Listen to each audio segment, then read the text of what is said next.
За фасадом американской мечты скрываются многочисленные социальные проблемы. В США наблюдается рост бедности и неравенства, что привело не только к увеличению числа бездомных на улицах, но и к всплеску наркотической зависимости и преступности. Сегодня я расскажу вам все о кризисе бездомности в США. Вы готовы окунуться в океан безнадежности? Тогда поехали! По итогам 2024 года администрация президента Джо Байдена сообщила, что уровень бездомности в Соединенных Штатах достиг наивысшего значения за весь период ведения официальной статистики федеральным правительством, начавшийся около 2 десятилетий назад. Такая ситуация связана с резким ростом арендных ставок, недостатком доступного жилья, а также притоком мигрантов, стремящихся найти убежище на границе между США и Мексикой. Согласно данным, собранным в январе 2024 года, общее количество лиц без определенного места жительства составило 772 тысячи человек, что на 18% больше, чем в предыдущем году, который также установил антирекорд. Среди них было зафиксировано свыше 80 тысяч семей с детьми, численность которых увеличилась на 39% по сравнению с показателями 2023 года. Основной причиной сложившейся ситуации называют рост цен на аренду жилья, отсутствие доступных альтернатив для проживания, а также приток мигрантов. В начале января системы приютов в таких крупных городах, как Нью-Йорк, Денвер и Чикаго, оказались перегружены из-за большого числа прибывающих беженцев. Помимо этого, проблема бездомности обострилась за последние десятилетия вследствие значительного увеличения стоимости аренды жилья, которая росла в 1,5 раза быстрее доходов населения. Несмотря на высокий уровень строительства новых жилых объектов, спрос на доступные квартиры остается неудовлетворенным. Тем временем, количество бездомных среди ветеранов сократилось на 8% по сравнению с 2023 годом и более чем на 55% с 2010 года. К середине сентября 2024 года число бездомных в стране достигло отметки в 653 тысячи человек. Уже к этому моменту на улицах проживало порядка 550 тысяч людей. История бездомности в Америке началась задолго до основания современных Соединенных Штатов. Первые колонии, предшественники будущей великой державы, частично формировались именно благодаря тем, кто оказался вне общества. В Англии бродяжничество каралось суровыми мерами, заключением под стражу или отправкой на каторгу. Однако новый свет открыл перед такими людьми бескрайние горизонты. Они могли либо трудиться на благо британской короны, либо отправиться в неизведанные края. Неизвестно точно, насколько этот исторический опыт повлиял на становление американской культуры бродяжничества. Однако одно ясно. Такие люди существовали в Северной Америке с самых ранних этапов ее освоения европейцами. Во времена колонизации население было относительно малочисленным, особенно на западных территориях, где европейское присутствие фактически отсутствовало. Но после достижения независимости и объявления политики открытых дверей, ситуация изменилась кардинально. Американские города стремительно разрастались, необжитые территории становились обжитыми, прокладывались железные дороги, обеспечивающие регулярные сообщения. Люди получили возможность свободно перемещаться по стране, нередко следуя за мечтами о богатстве, вспыхивающими в виде золотых лихорадок. Многие бросали свои дома и отправлялись на поиски удачи, оставляя позади все свое имущество в надежде начать новую жизнь. Однако далеко не всем везло. Те, кому не удавалось разбогатеть, оказывались в отчаянном положении. У них не оставалось средств даже на возвращение домой. Так возникали первые города-призраки, населенные теми, кто остался без крова и надежды на лучшее будущее.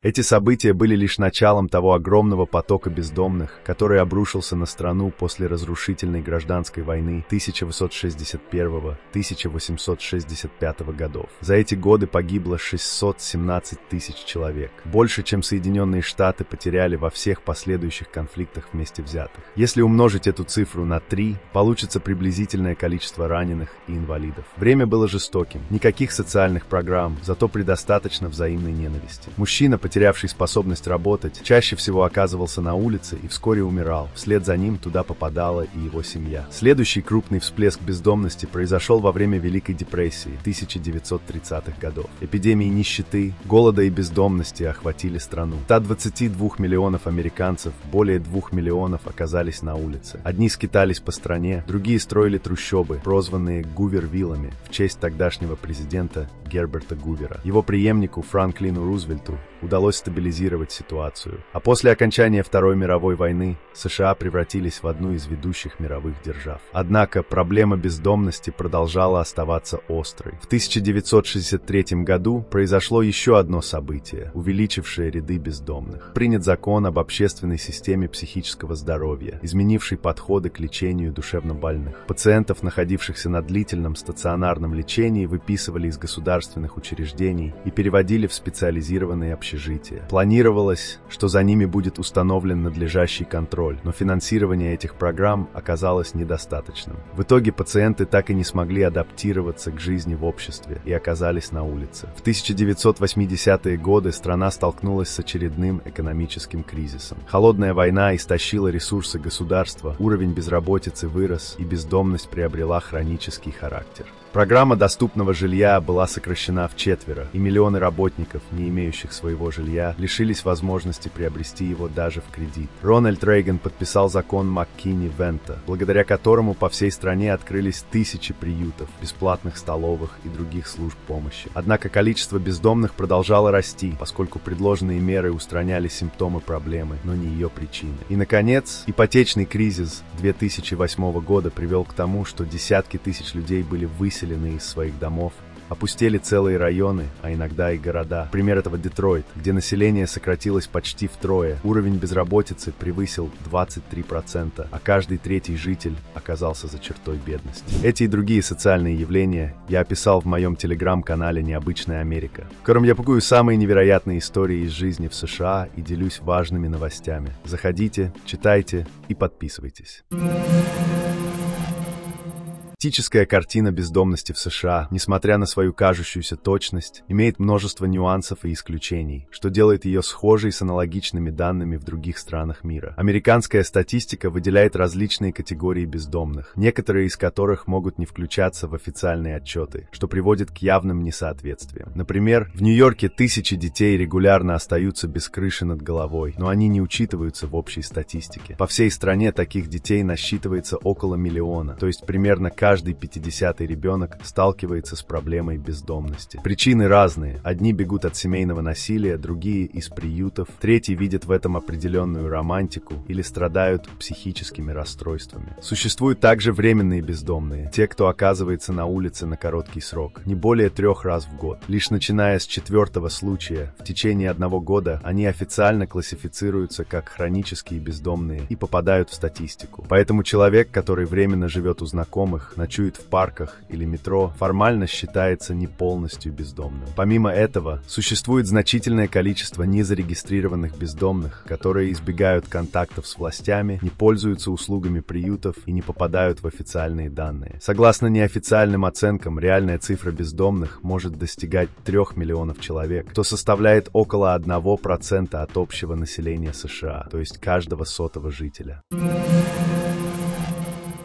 Основная причина бездомности – бедность. Многие люди в США зарабатывают менее $16 тысяч в год, что не позволяет им арендовать жилье даже в районе работы, не говоря уже о покупке собственного дома. Тема социального жилья не справляется с постоянно растущим спросом, поэтому в приютах и ночлежках оказываются не только асоциальные личности, но и вполне обычные люди, имеющие работу. Среди других распространенных причин бездомности можно выделить психические заболевания и наркозависимость. В США потребляют почти половину мирового оборота наркотических веществ, а более 30 миллионов человек в стране регулярно употребляют различные виды наркотиков. Такое массовое потребление, характерное для американского общества, существует уже около полувека. Это оказывает значительное влияние на психическое здоровье людей. Сегодня 52 миллиона американцев имеют различные формы психических заболеваний. Бездомность может быть обусловлена разными причинами, в том числе и весьма необычными. В некоторых случаях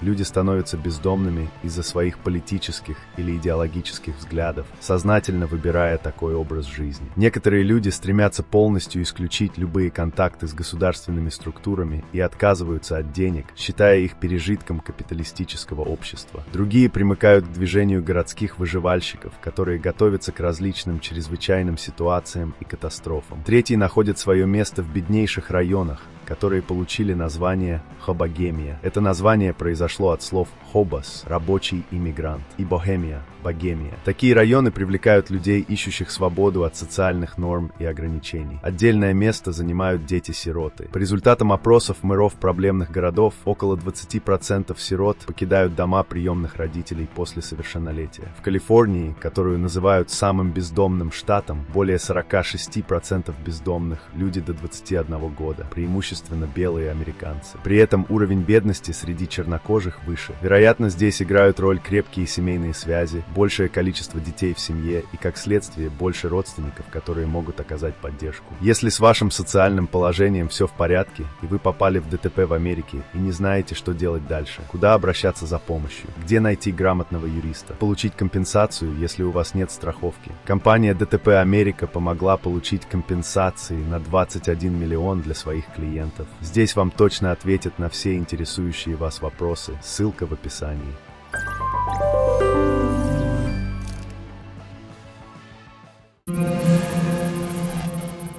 Географическое расположение играет важную роль в условиях выживания бездомных. В северных штатах зимы бывают суровыми, и просто так на улице не выживешь. Поэтому метрополитены Чикаго или Нью-Йорка становятся временным укрытием для тысяч бездомных. Некоторые занимают заброшенные здания, покинутые прежними хозяевами. Особенно остро такая ситуация проявляется в городах, пострадавших от экономического спада. Например, в Детройте целые районы заняты бездомными и криминальными элементами, скрывающимися от правосудия. В этих местах зачастую отсутствуют рабочие места и коммунальные службы. Включение отопления вынуждает жильцов согреваться у открытого огня, что нередко приводит к пожарам. После этого бездомные просто переезжают в следующий, относительно пригодный для проживания дом. На юге ситуация выглядит иначе. Более мягкий климат позволяет людям жить на улице круглый год. Достаточно обзавестись палаткой, и у вас появляется какое-то подобие крыши над головой. В одной только Калифорнии таких палаточных туристов насчитывается более 100 тысяч, что привело к образованию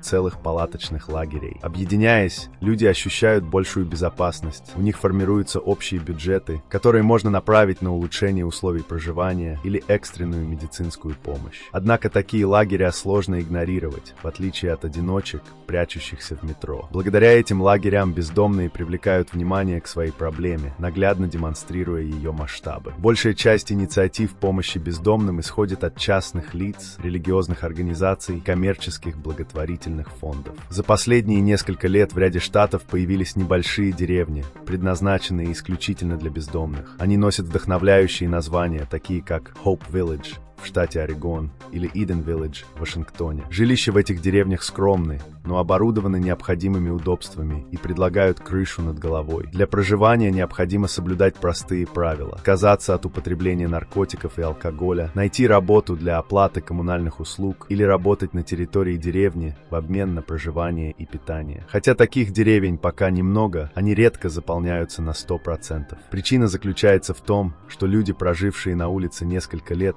привыкают к такому образу жизни, часто теряют способность вернуться к нормальной социальной жизни.